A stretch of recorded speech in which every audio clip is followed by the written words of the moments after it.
Сәлеметсіздер ме, құрметті көрермендер. Бүгінгі сабақта біз сіздермен ассоциативті массивтермен танысатын боламыз. Алдымен компьютер, диск C, XAMPP папкасы, htdocs папкасы және соның ішінде біз өткен сабақтарда видеос папкасын жасағанбыз. Осының ішіне бір файл жасайық, PHP файл. Оны PHP етіп сақтап алайық.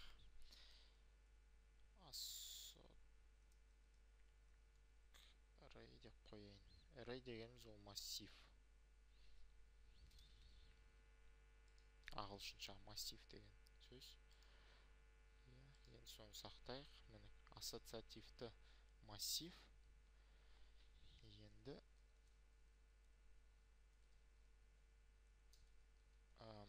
ассоциативті массив дегеніміз не? Алдымен массивті қарастырайық. Мысалы, жай массивті алайық бірінші. Жай массив жасау үшін біз array деген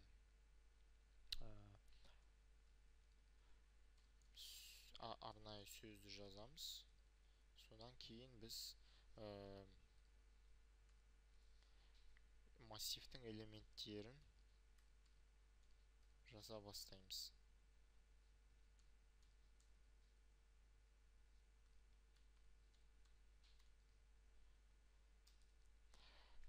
Енді осы массивті егерде біз оқитын болсақ, экранға шығаратын болсақ,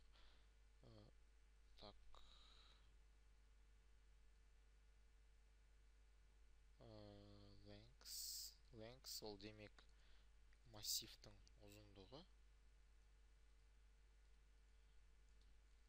Count массив. Және осында бұны біз сіздермен өткен сабақта жасаған болатынбыз.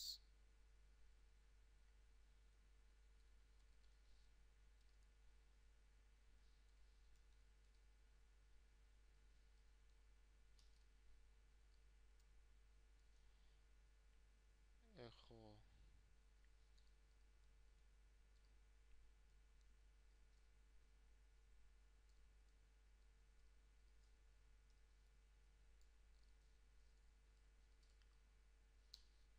break және мына жерге иді жазайық. Сақтаймыз. Енді осыны браузер арқылы ашатын болсақ, бізде array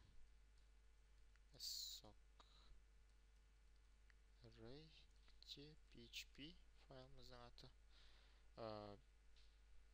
Ол файлды біз браузер арқылы ашу үшін мінекей localhost, содан кейін папканың атын жазасыз. Ол бізде видеос, естеріңізде кірсе. Естеріңізде болса, сонан соң soc array php файл. Мінекей бізде жаңа қалалардың бәрі шықты. Астана, Қарағанды, Алматы, Шымкент. Мінекей ол қалалар. Демек, мінекей ол не деген сөз? Мысалы, қараңыз, echo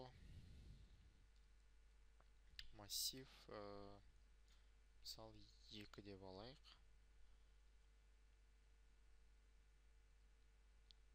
Бұл жерге break деп қойын. Демек, қазір бізде массивтің индексі әрқашанда 0-ден басталады. 0-ші элемент, 1-ші элемент, 2-ші элемент және Шымкент 3-ші элемент. Сол себепті қазір бізде сонда Алматы шығу керек. Мені браузерімізді ашып жаңартсақ бетін, мінекей Алматы шықты. Көріңіздер. Ал енді ассоциативті массив дегеніміз. Ассоциативті массив ол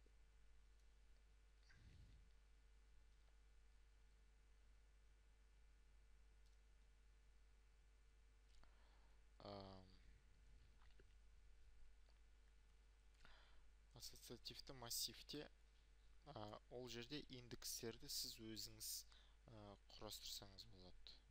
Мысалға, мысалға былай жасасам болады. Қазақстан және Астана. Мысалы, Ұлыбритания, мысалы, Лондон, мысалы, мысалға,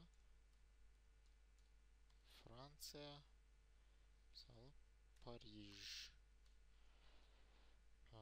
Не бар тағы бізде? Мысалға, Германия дейік. Мысалы,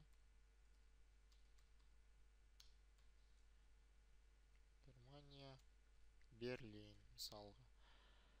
Ал енді, міне, қазір сіз көріп тұрғаныңыз, міне осы біздің ассоциативті массив дегеніміз осы.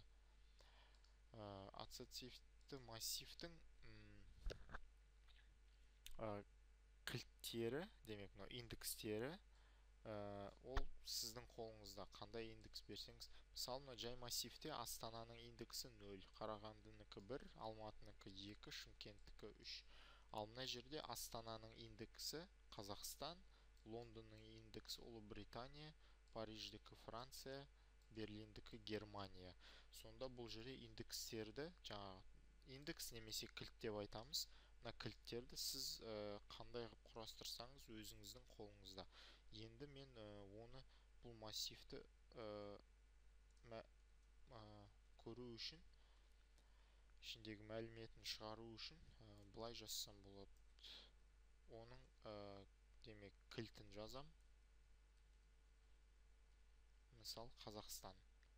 Эхо, эсок, массив, Қазақстан. Мына жерге break деп қояйын. Сақтаймыз. Енді ашамыз браузерді, жаңартамыз. Мінекей Астана шықты. Демек, міне Қазақстан, оның мәні Астана. Мысалға, Францияны алып көрейік. Мысалы, Францияны мына жерге көшіріп, мына Қазақстанның орнына жазсам, қазір әрине бізде не шығу керек? Париж шығу керек. Браузерді ашамын, жаңартам, міне көріп тұрғандай Париж шықты. Мінекей. Ассоциативті массив дегеніміз осы. Демек, индекстерін сіздің өзіңіздің қолыңда қалай жазғыңыз келсе, сондай индекс немесе осы кілт деп айтамыз. Сол кілтті өзіңіз қалай жазғыңыз келсе солай жазасыз. Ал енді бұлай біртіндеп шығармау үшін барлық ассоциативті массивтің ішіндегі барлық мәнді бірден шығару үшін біз for each циклын қолданамыз. For each циклын және біз мына жерге жаза бермей көшіре салайын. Мына жерге бұлай as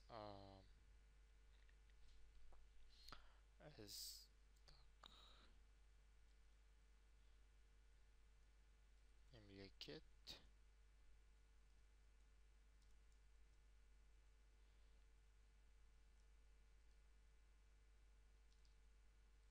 қала деп қояйын. Енді демек осы ассоциативті массивтің барлық мәліметтерін цикл арқылы да оқуға болады. Және оны мына for each циклы арқылы оқимыз. Енді былай жасайық. Эхо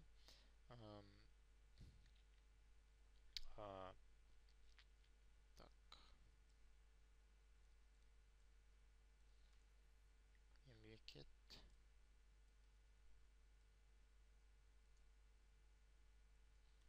Астанасы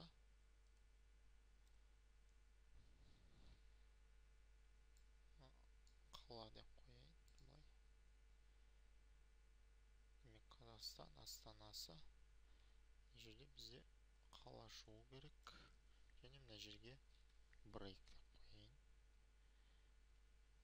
Және нүктелі тұр болды. Мінекей,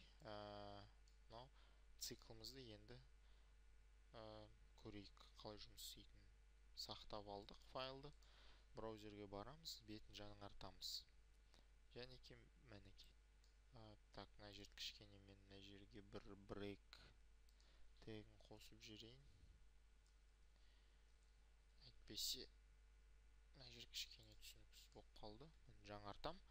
Міне, енді Қазақстан астанасы Астана, Ұлыбритания астанасы Лондон, Франция астанасы Париж, Германия астанасы Берлин.